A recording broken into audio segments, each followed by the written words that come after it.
Hi everybody. Okay, this is like take 5 of this video.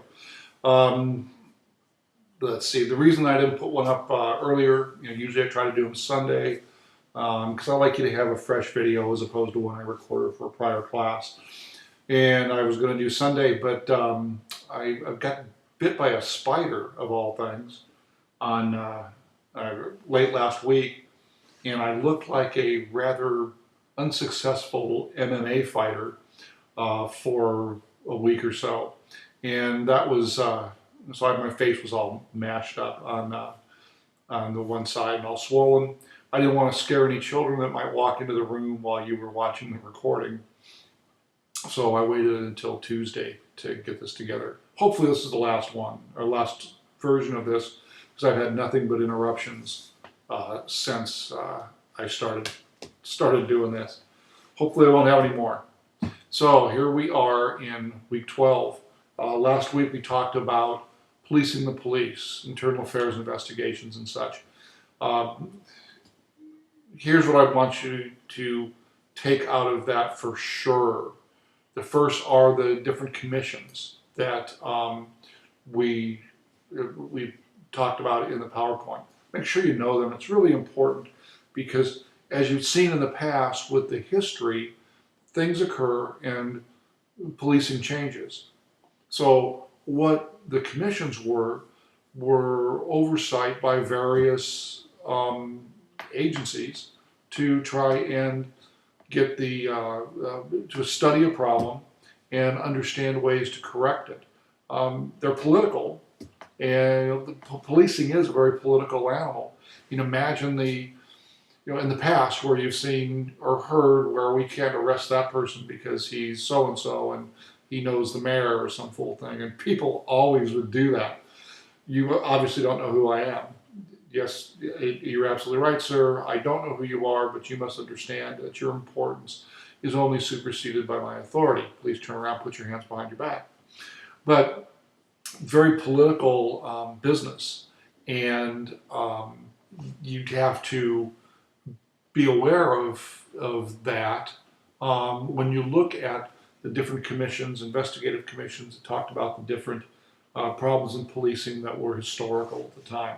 So make sure that you've got a good handle on each of the commissions that we talked about, from Wickersham all the way through. I think the last one we mentioned is Christopher Commission.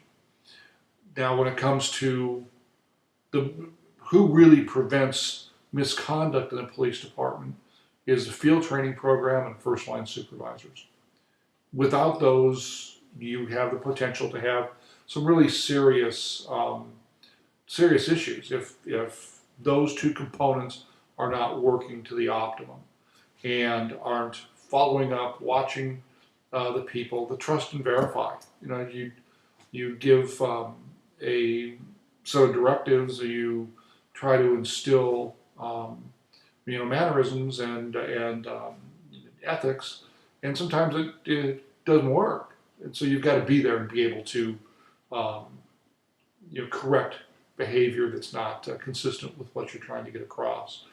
The best example that I have was a guy that was in the FTO program when I was one of the supervisors in the FTO program, and he'd come from another agency, really good street cop, and he was made an FTO because of his experience, and he had a trainee one night, and a pursuit occurs, and more people are in the pursuit than should be. Orange County has a 2-unit in a pursuit policy unless authorized by a field supervisor, and then the field supervisor is then responsible and has to answer for any bad things that happen, and let people know why they did what they did, why they included more people in the pursuit than they maybe should have. So pursuit goes on, and you can pretty much figure that there's going to be a bad ending to the story, and there is with the pursuit. But also, this officer continues with his trainee to be involved in the pursuit. It was figured out that there were more units than were supposed to be in the pursuit, and internal affairs investigation began into that once it was established by field supervisors what the real issue was. So off we go into this investigation, and it turns out that the FTO, after being told to get out of the pursuit, told the trainee that that wasn't the way it was going to be. He was going to run the pursuit the way he wanted, and he didn't even start it. So he then continued in the pursuit.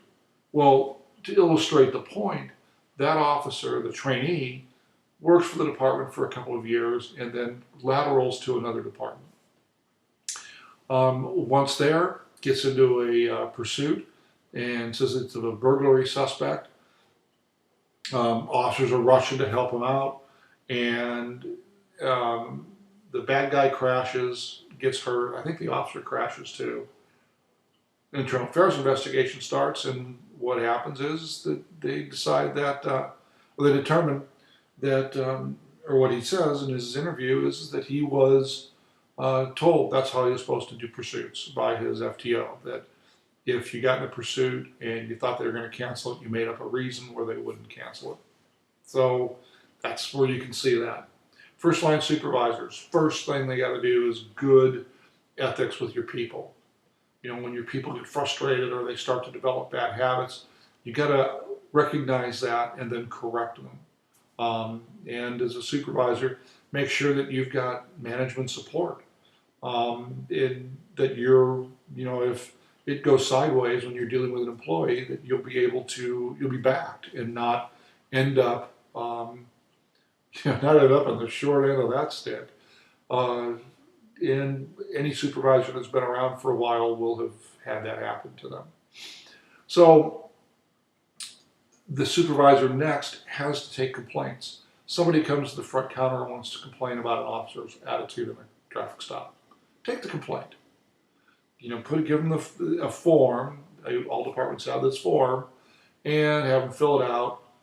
Take the form, then you can try to mitigate the complaint. But you've actually taken the complaint, and then you pass it to your boss, and then it usually probably come back to you for further investigation. But that's super important. Don't kiss off complaints. Supervisors just can't do that. It's bad business, and there's a group of people out there that are trying to catch supervisors in that. They'll call and say, I want to make a complaint. The desk sergeant or whoever takes a call will say, well, tell me about it. I don't want to tell you about it. I just want to make the complaint. How do I do that? You know, back and forth, and then we'll take that information, record it, have it recorded, and then I think there's a YouTube deal where of agencies that are trying to kiss off complaints. This guy was the most well-known group was founded by a former sergeant at Long Beach Police Department who left the department and claimed racial discrimination. Moved, I think, to Florida, and he runs this group that does, you know, kind of police investigations and that. So, field supervisors, super important. The rest of the internal affairs process, I think, is broken down in the PowerPoint that I presented to you. So I would have a good understanding of that. Officer-involved shooting stuff. That was a good discussion board. We had kind of some fun with that. OIS investigation, I think maybe you were a little surprised with 3 separate investigations: the criminal, the policy, and civil liability. Each of those have to be, each of those are done to one, determine outcome, but also, for specific reasons. The criminal has to be separate because you've got Miranda issues, and if an officer makes a statement that has not been warned per Miranda, there may be some discussion about admissibility. First supervisors on the scene, an officer-involved shooting.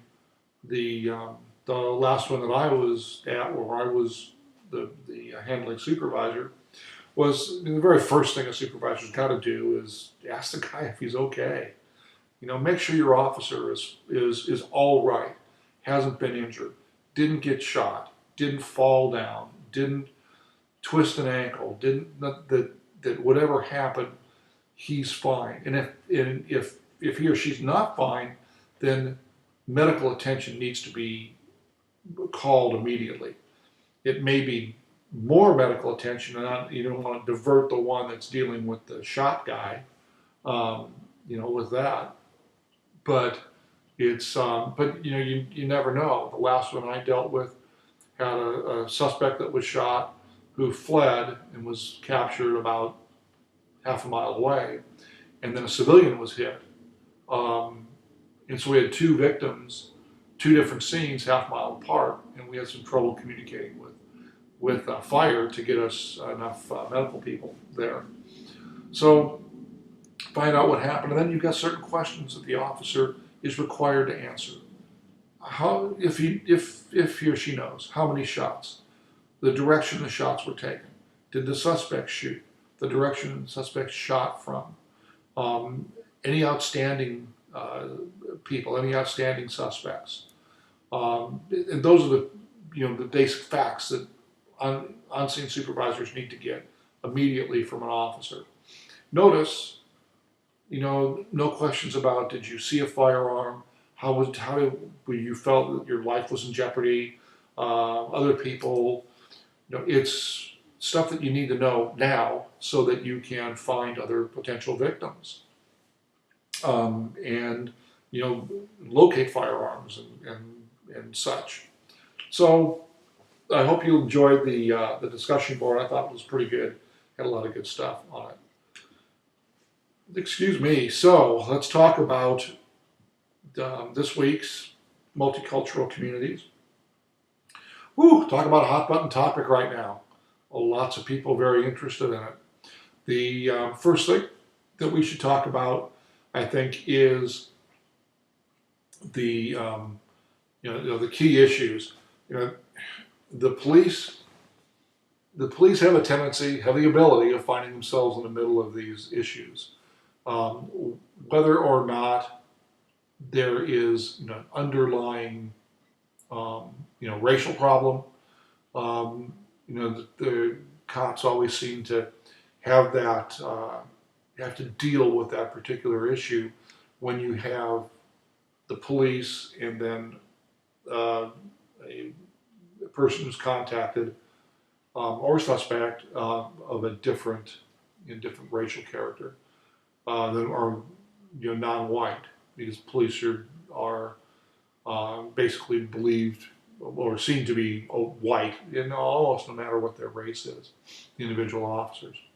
So, some minority communities still feel very alienated, by the police, and that the feeling is that some of the conduct from years past is continuing issue. So as we move through the the PowerPoint, and you work on the written assignment for this week, it's one of the things when we talk about like racial profiling is the idea of getting definitions, solid definitions. And racial profiling, I think is best defined as some sort of a police or government action that's undertaken because of the perception of the characteristics of a particular race. And in policing and in racial profiling in policing, that comes from the New Jersey Turnpike cases where officers would see single male African Americans driving fairly nice cars and would stop them, obtain consent searches, and would find occasionally would find drugs being transported. So the problem is that it became that idea of that profiling.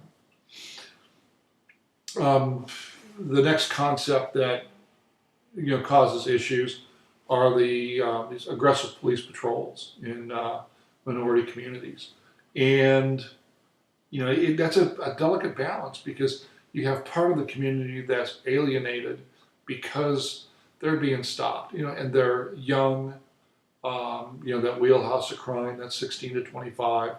There's a tendency there to not accurately report what occurs in those stops. If you think about your friends telling you about times that they were stopped or they had an interaction with somebody else, and how often you saw or later discovered that there was a bit of exaggeration going on. Important things just to remember to keep in the back of your mind. But then you have the other hand, or over here, sorry, this hand, this hand. On this side, you have the idea of a community that is in disarray, and there's crime. So if the police say, well, I don't want to, or we don't want to alienate people in the community, so we'll only respond to calls for service, and we won't aggressively try to prevent crime. We'll let the follow-up investigators do that and get people into custody. Well, how does that community going to feel? Well, they're going to feel like they've been marginalized and that the police aren't responsive to their needs. So you can see that's a difficult balance for any agency. And when we talked about New York Police Department and the Terry stops, if you're going to be stopping people and talking to them, are you going to get your highest hit rate, your success rate in Manhattan, on Wall Street? Probably not. The criminal conduct that's occurring there is probably something that is much more closed doors, white collar crime. But a street cop's not going to run into or even notice if he does run into it, and even figure it out. The next thing to think about is language, language and cultural issues. If you are going in the business and you're 20 years old, I highly suggest to you to get language skills. And it doesn't really matter what the language skills are. Are they are they skills that your family, brought to America? My grandmother spoke Gaelic, and the language of Ireland, and not that I could do anything, but I really wish in policing, but I really wish I had taken that time as a youngster to learn Gaelic, so that I could actually speak the language with other Irishmen that I'd run into. And but no matter what it is, develop skills, language skills, and because you never know. We had a guy that was he was a field supervisor with me, and he was a Marine, and he went to the Monterey Language School. As he was posted, his MOS was in intelligence, and he learned Russian, and he was pretty fluent in Russian. Well, one night I'm at the desk, and he and I are talking and fooling around, not getting much work done, and the phone rings, and it's a very frustrated dispatcher he wants me to handle this call for him. So I talk to the people, and it's a Anglo couple. Somebody came to their front door. Older woman knocked on the door and started. They had no idea what she's talking about. So okay, we'll put her on the phone. Well, she started to talk, and I noticed that it was she was speaking Russian. So I gave the phone to the other sergeant, and the other sergeant figured out that she had walked away, gone for a walk in the neighborhood, and so many of the houses look alike, she couldn't find the house, and she needed some help getting back home. But imagine how frustrated and scared she was, and just that incident, all of his training, and remembering all of that from coming out of the service, out of the military, really helped that one person. And then we had another issue where we get a pursuit goes through town, and we end up getting involved in it.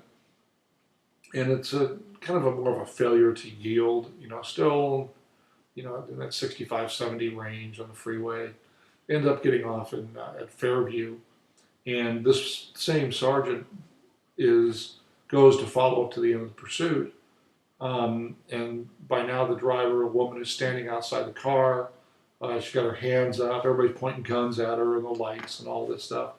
And the sergeant walks up, looks at her, and starts to talk to her in Dutch. He'd grown up in a Dutch household, and his mom and dad made him learn Dutch. Sure enough, she was from Sweden or Scandinavian country, and they were able to communicate. And it turned out that she was visiting the United States and just didn't know where she was going. And she didn't know what to do when the red lights, because in her country they're blue. The lights are blue that you have to pull over for. So really, language, ridiculously important. Be a student of the profession. And if you have a particular community, try to understand some of their cultural issues too.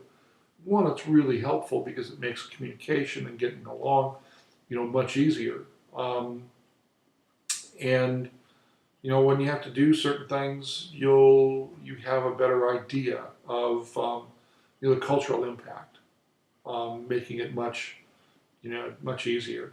And then also when we talk about culture and communication, we also have the deaf. You have certainly mentally ill is a problem that in policing you're going to run into, and it's very frustrating and difficult at many times to one, communicate, and two, to get your point across. And then you have cultural issues when you talk about the gay, lesbian, transgendered, bisexual community, and dealing with the cultural norms there that you have to deal with as a police officer. And when it comes to that issue or cultural issues from a particular region, with immigrants, you may not like it, dig it, or anything else, but you've got to, you have to deal with that. You have to deal with that fairly, and help everybody try to come to a solution, whether it's an arrest or whether it's mediation of a problem. Spend a lot of time as a mediator, as a police officer. And then that concept of what's the best way to deal with some of these issues. And I think one of the best ways is to look at your hiring profile. Here's a problem. 100 people apply for a policing job. 2, maybe 4 will be successful through the entire process. And it's a pretty extensive vetting process. So if you have 100 people and you have 2 minority people that apply, well, you really need to keep your standards up and not lower your standards to bring in somebody that meets a physical profile where they don't necessarily have the attributes that you're looking for, the background, education, maturity, but you're going to hire them just because they fit into a particular area. Agencies, have horror stories about that. So you have to make sure that you recruit from an area that's going to give you the people that you want. Let's say you have an Asian community, and it's a fairly it's a traditional Asian community. Their expectation is that their children are going to go to school, they're going to get a good education, and they're going to earn some professional job. Doctor, lawyer, engineer, something of that realm. And sometimes it's difficult to get really qualified people that are interested to get into policing because that's not what their parents want them to do. And a tremendous amount of pressure. friend to the Asian community, and he was going to school. This ridiculously bright guy. Oh my goodness, and had a really calm, gentle demeanor about him. Well, his parents wanted him to be a doctor, and he'd been a great doctor, but he wanted to be an EMT, not a firefighter or paramedic, but I think a physician assistant. Great job, but it wasn't a doctor, and he was under so much pressure from his parents. He really struggled with that cultural issue.